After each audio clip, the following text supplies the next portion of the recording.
So once in a while, a situation comes along that is so weird, you just have to follow it down the rabbit hole. And sometimes in those situations, you actually end up learning something. This week, there was a tweet that got, well, the entire law Twitter community's attention. A Twitter user with the handle TheSpiceDAO, D-A-O, says we won an auction for 2.66 million euros, approximately $3 million.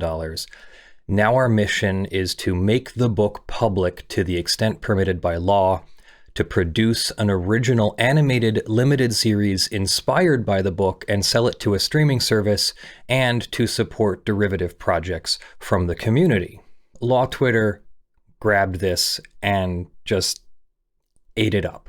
Popat responded, I appreciate the boldness of charting a course utterly unconfined by professional advice or basic subject matter knowledge.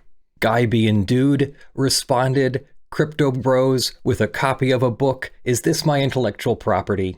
Journalistic Fact tweeted, you bought a collectible for 100 times the estimated value. Do you think if you bought a Spider-Man comic, you could start making Spider-Man movies as well? Gary Brannon said, I have genuinely spent 10 minutes staring at this, but no, it really does appear to be true that a bunch of crypto bros just spent 2.6 million euros, 100 times the asking price, for a book at auction in the mistaken belief that they would therefore own the copyright in it. And even I can admit that I piled on this pile of dogs in a pile. I tweeted about 17 USC Section 106, preventing unauthorized publication and unauthorized derivatives. Did you consult any copyright professionals before making this purchase? And tweet. And to an extent, after further research, it's true that the purchaser didn't really understand how copyright works before they made the purchase. But there's a lot more to it than just some dumb crypto bro made a stupid purchase without researching the consequences. Let's dive in and see what's really going on here. I think you'll enjoy this. After all of that went public, we got headlines like dumb crypto bros thought they bought Dune rights for $3 million. And turns out the crypto bros who bought Jodorowsky's Dune book aren't sure how rights work. But as we do on this channel, I try to get more information and bring the truth out of the fog of internet reporting, which is often knee-jerk and unresearched. I mean, really, who has time to dive into every weird lawsuit or situation? So I kind of get it. At the same time, it's irresponsible to speak without doing further research and understanding what's going on. Let's look at the actual auction. The book was sold at Christie's. It's one of a handful of rare copies of this production, which is sort of like a treatment or a proposal, a storyboard for a Dune movie that Jodorowsky was going to make in the 1960s or 70s. It sold for 2.66 million euros. It was estimated to sell for between 25,000 and 35,000 euros. So the 100 times price differential is true. The auction calls it one of the most legendary objects in the history of science fiction, cinema, and pop culture, a precious relic of a cursed project that has inspired several generations. So maybe it is something that is worth a decent price, and maybe there is something more to it. Let's continue down the rabbit hole. Alejandro Jodorowsky is a Chilean-French filmmaker and artist born February 1929. He has worked as a novelist, screenwriter, poet, playwright, essayist, film and theater director, producer, actor, film editor, comics writer, musician, composer, philosopher, puppeteer, mime, psychologist, a lay psychologist, a draftsman, a painter, a sculptor, and a spiritual guru. He's best known for the avant-garde films El Topo and The Holy Mountain. He has been venerated by cult cinema enthusiasts for his work, which is filled with violently surreal images and a hybrid blend of mysticism and religious provocation. Going to his Dune work, in December 1974, a French consortium led by Jean-Paul Guibon purchased the film rights to Frank Herbert's epic 1965 science fiction novel Dune and asked Jodorowsky to direct a film version. Jodorowsky planned to cast the surrealist artist Salvador Dali in what would have been his only speaking role as a film actor, as the role of the Emperor, Shaddam IV. Dali agreed when Jodorowsky offered to pay him a fee of $100,000 per hour. He also planned to cast Orson Welles as Baron Vladimir Harkonnen. Welles only agreed when Jodorowsky offered to get his favorite gourmet chef to prepare his meals for him throughout the filming. The book's protagonist, Paul Atreides, was to be played by Jodorowsky's son Brontis. The music would be composed by Pink Floyd and Magma. He set up a pre-production unit in Paris consisting of Chris Foss, a British artist who designed covers for science fiction publications, Jean Giraud, a French illustrator who created and also wrote and drew for Metal Hurlant magazine, and H.R. Geiger. Frank Herbert traveled to Europe in 1976 to find that $2 million of the $9.5 million budget had already been spent in pre-production, and that Jodorowsky's script would result in a 14-hour movie. It was the size of a phone book, Herbert later recalled.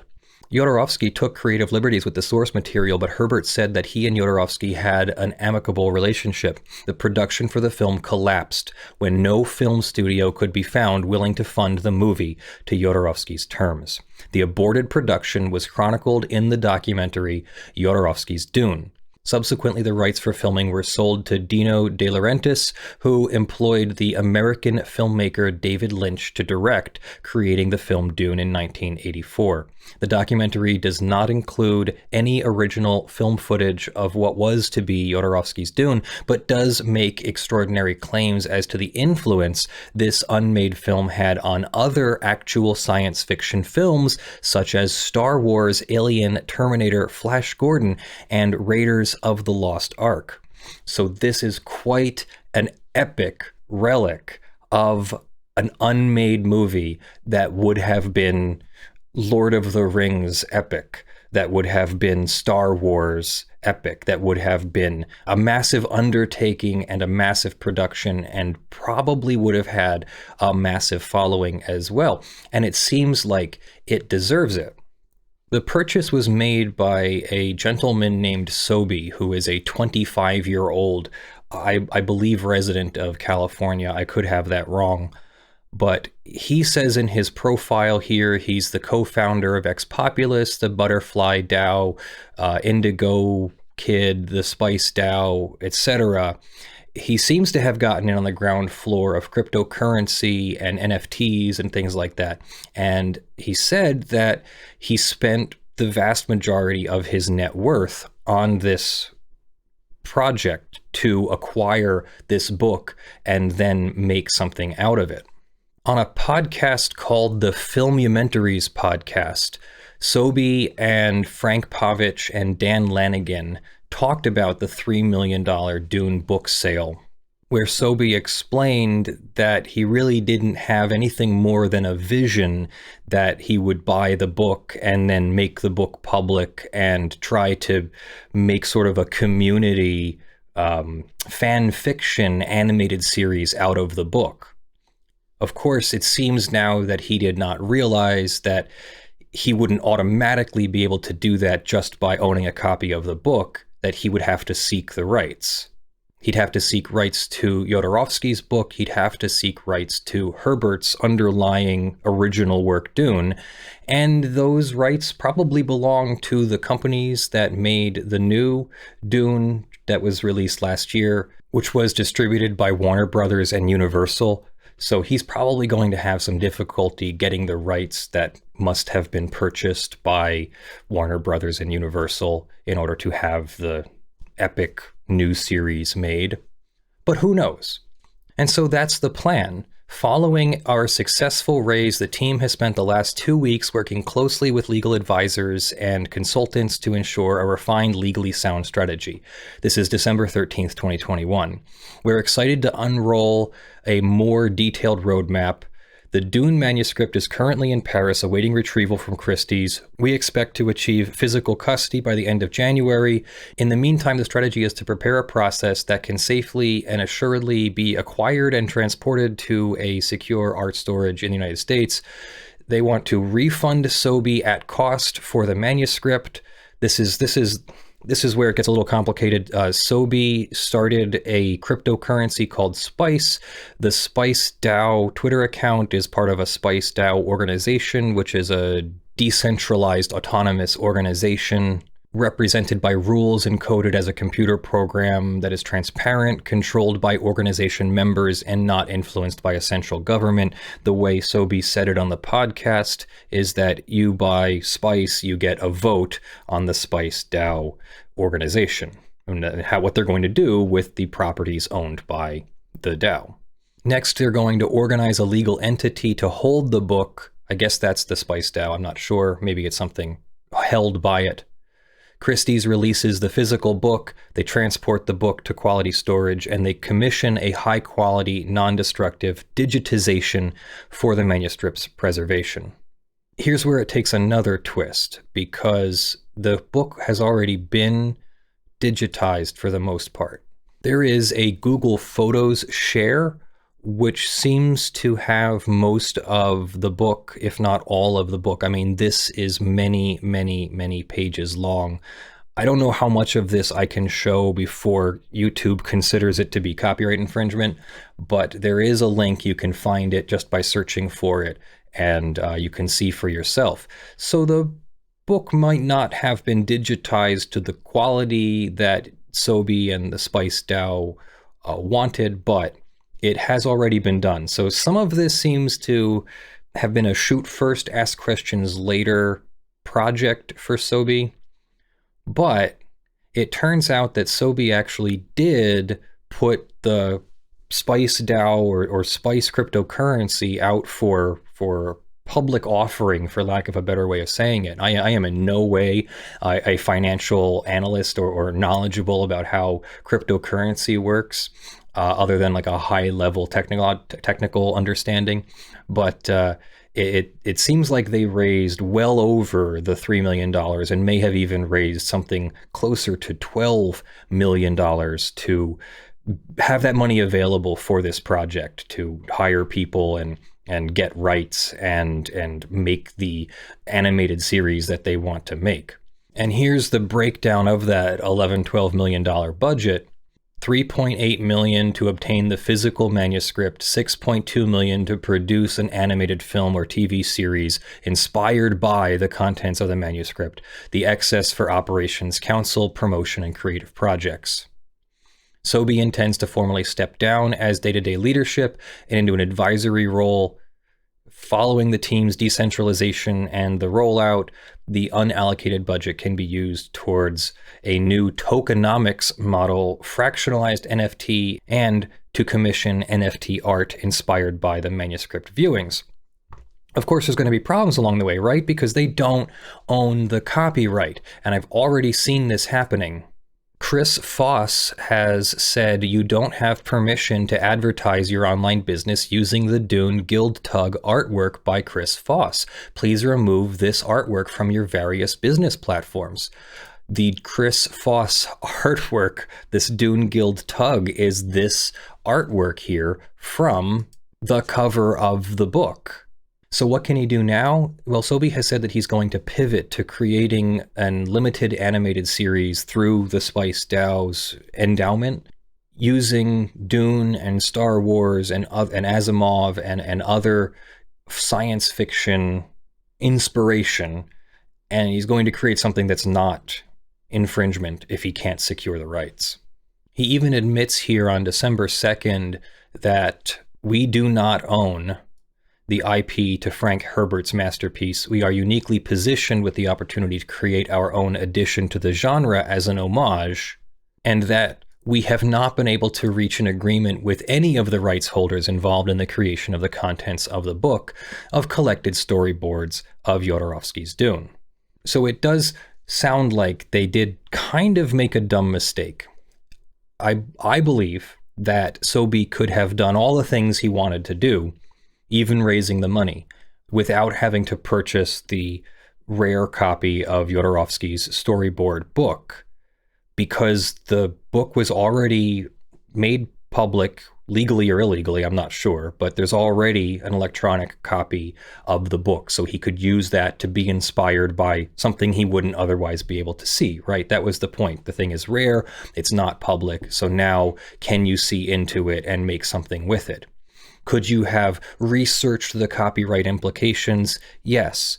Could you have talked to rights holders to see if you could secure either funding or permission or something, any combination of the above, to make the animated series inspired by Frank Herbert's Dune and Jodorowsky's unproduced work? All of that could have been done. Maybe it was a time crunch. Maybe he didn't find out about the Christie's auction early enough for him to make an informed decision. I'm not sure. But it seems to have worked out so far.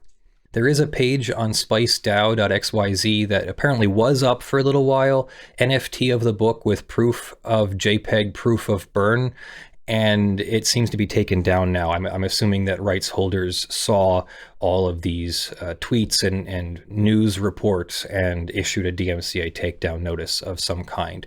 So I think the effort to publicize the book and to produce an authorized animated series is not a reality yet. But if you go and listen to the podcast that Sobi took part of, he's a very interesting individual. He is very passionate about Dune and science fiction and really wants to make something new. He says that art should not be held hostage. He wants an egalitarian society, and he wants to emancipate this Bible of sci-fi.